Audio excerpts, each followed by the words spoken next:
I'm very honored to introduce our next speaker, Ali Zaidi, the first ever Deputy White House National Climate Advisor, who is charged with tackling everything from environmental justice issues to renewable energy infrastructure. Good morning, Ali. Good morning. I should say that Ali and I met when he was Deputy Secretary for Energy and Environment in New York, and we were working to build climate jobs in New York. And Ali became a very fast ally in our effort to create a renewable industry, but also with good worker protections and good union jobs.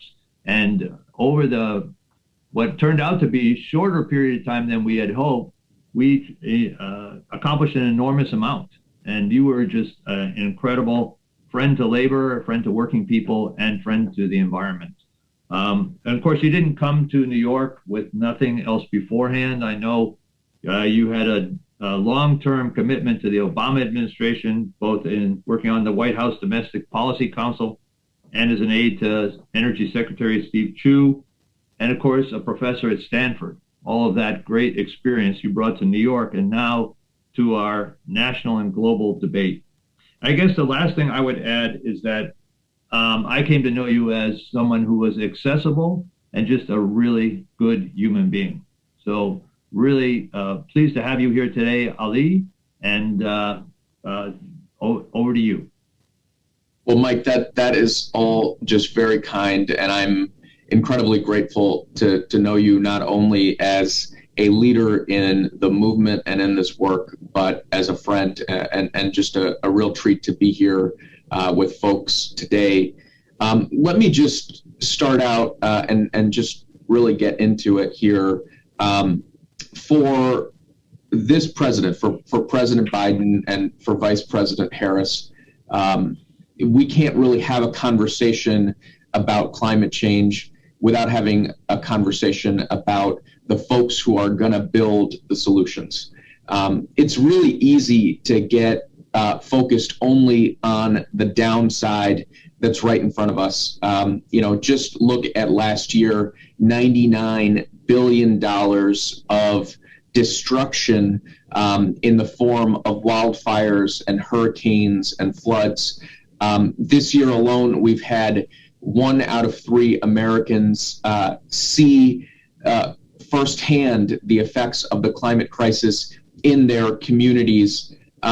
But in all of this despair, there is a hopeful story as well. And the hopeful story is this: if we get our act together, if we stand together, if we square our shoulders, there's opportunity in this crisis. There's opportunity to build not only jobs, but good paying jobs with good benefits. There's opportunity to build resilience. There's opportunity to build justice in communities that for too long have either been left out or left behind.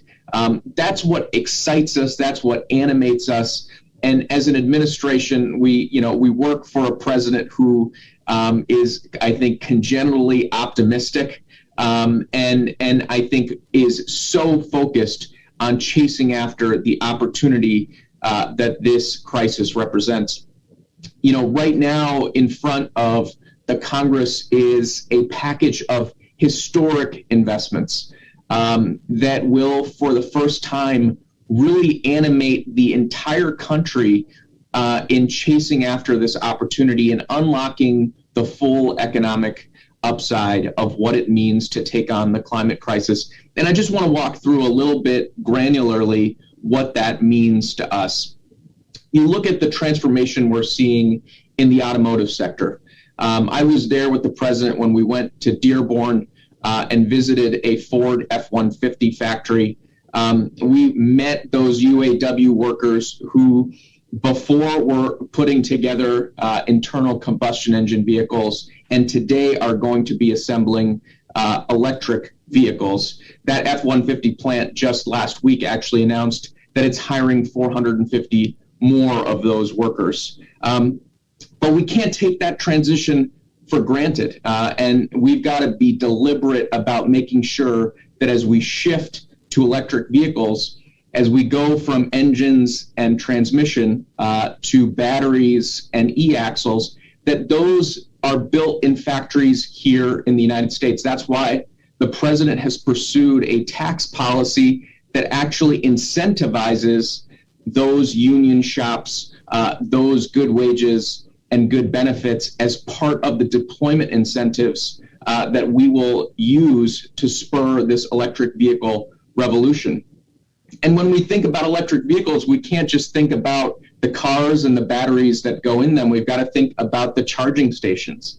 And here again, working with members of the IBEW to think through how we train the workforce that we need that's going to be, again, good wage and good benefit to put those charging stations in place, and not just on those car doors where wealthier folks drive, but in communities that have been traditionally disadvantaged, to make sure that the upside of what ends up being less than $1 a gallon equivalent gasoline is available to low-income folks as well. You know, we think about the power strategy, and Mike talked a little bit about the tools we used in New York when I was still in state government. I'm proud to say that this administration has worked to leverage that focus that we've seen in pockets along the Northeast into a national strategy that turns the opportunity, we've got 30 gigawatts of opportunity in offshore wind, into an opportunity not just for IBEW members who are doing the wiring and the electrical work, but the NAP2 workers who are going to be doing the construction, who now have developed project labor agreements with a number of the developers.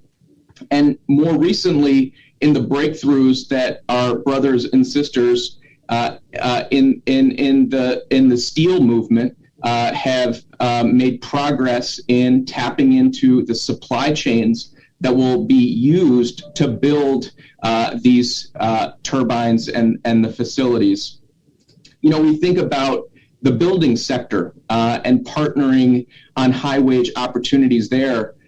Mike and several others, and I know you'll hear from Randy later today, are advancing the opportunity we have in our schools with partners in the SEIU, partners across teachers, to build carbon-free schools. I mean, for really the first time, I think, in decades, since our cities were on fire and smog dominated the air and precipitated the creation of laws like the Clean Air Act, for the first time since then, I think the country is conscious of what's going into its lungs, whether it's the COVID crisis or the fact that wildfires out west are being breathed in by folks on the eastern seaboard.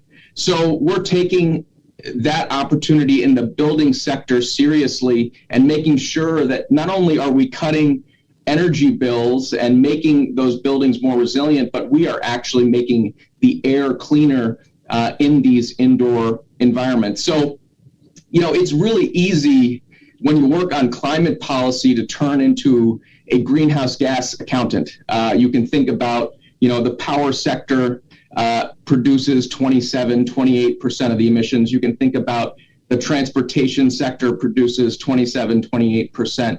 Buildings and industry come in after that. Or you can think about the people that we're going to need to change the way we think about these sectors, the people that are going to help build us back better. And that's what the president has been focused on.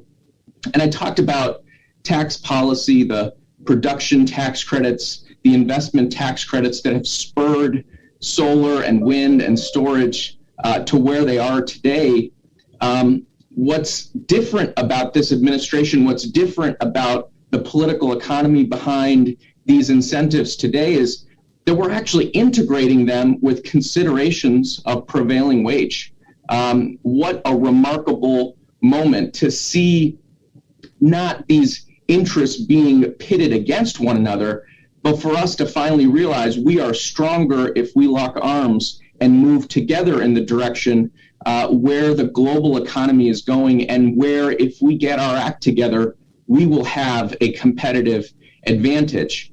And look, the president, when he thinks about climate change, isn't just thinking about that wind turbine or the carbon capture unit. He's thinking about winning the whole finish line. And that means investing in our supply chains, in our manufacturing capacity. I was talking the other day actually to folks back home in Erie, Pennsylvania. And I was trying to explain what kind of jobs we're actually talking about when we talk about clean energy.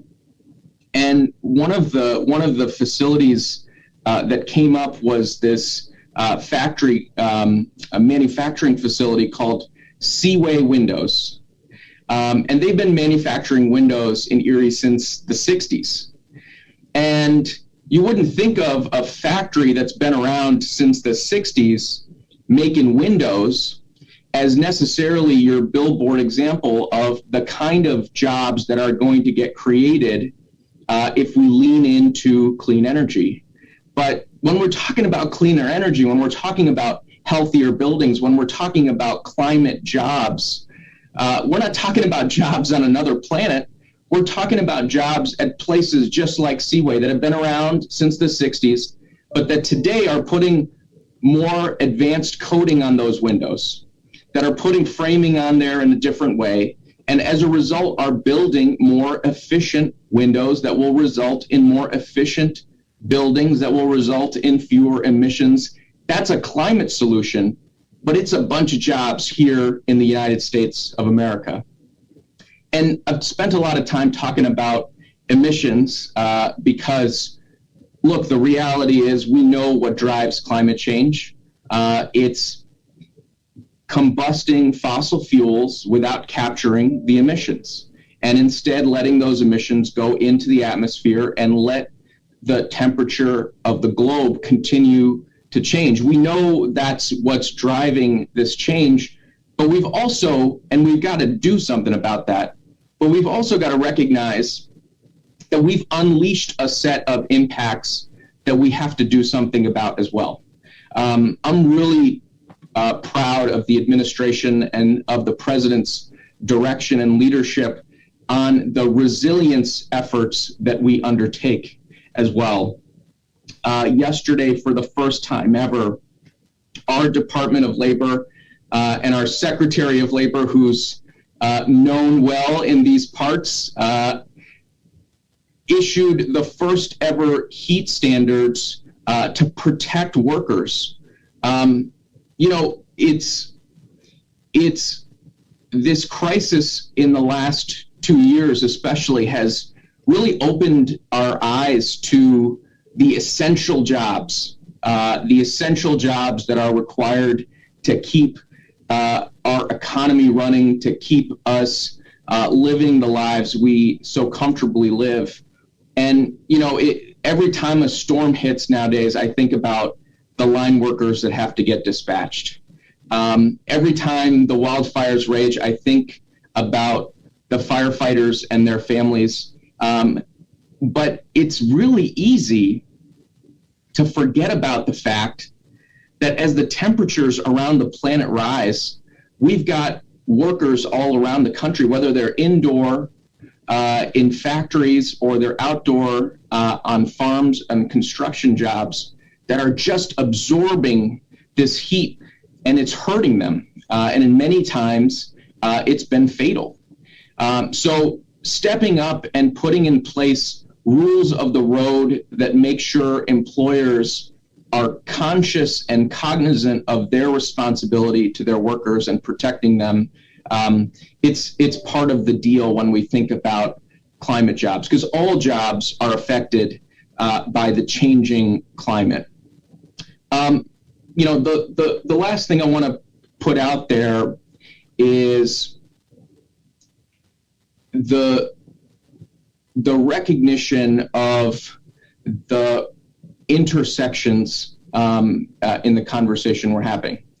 I was fortunate in state government, and I did this even when I was teaching my class, and now I get to do it every single day, to have a vantage point where I could see how climate interacted with housing, how climate interacted with economic development, how it interacted with water infrastructure, how it interacted with race and inequity that's built up in our communities, how climate decisions that we make here in the United States don't end at our borders, how they spill over and have effects on the poorest countries around the world. We have to, when we have conversations about climate change, recognize those intersections. And what we realize is that when we map those intersections and when we see them, we come out with better public policy and we come out with better outcomes for our workers and for our communities. So if you take away nothing, know this. One, you've got a president who sees those intersections, who sees the interconnectedness, not only of these public policy decisions, but of all of us together. Two, you've got a president who could not have a more deep commitment to standing with and standing behind our workers as we take on not only the challenges of the climate crisis, but tap into the opportunity of the climate crisis. And the third thing I'd hope you take away is that as much as climate change oftentimes becomes a conversation about a degree and a half or about raging fires and more intense hurricanes, it's really a conversation about this unique opportunity that we have as the American people in this moment in time in 2021 to make lives better for communities that have been hurting, to help people provide for their families, to know that they have not only the certainty of a good paying job with good wages, but that at the same time, they are part of this national mission to take on this crisis, to answer this calling. It's just to go back to the Dearborn factory. As we were driving up, we heard a little bit about how that factory and that entire region had been transformed during the war era. When the country came together. And it was in that moment that really these communities were forged, folks gained skills, they took on a crisis, and they came out on the other end with an industrial base that was stronger, with communities that were more together, with folks having skills that provided them an edge in a global competition for the next generation of technologies. We're in a huge crisis, but we are in a huge moment of opportunity. This is our time to come together. This is our time to build back better. Mike Fishman, I'm so grateful to be with you and with this organization and with our brothers and sisters in the movement. This is our time, and so grateful to be here. Thank you, Ali. That was great.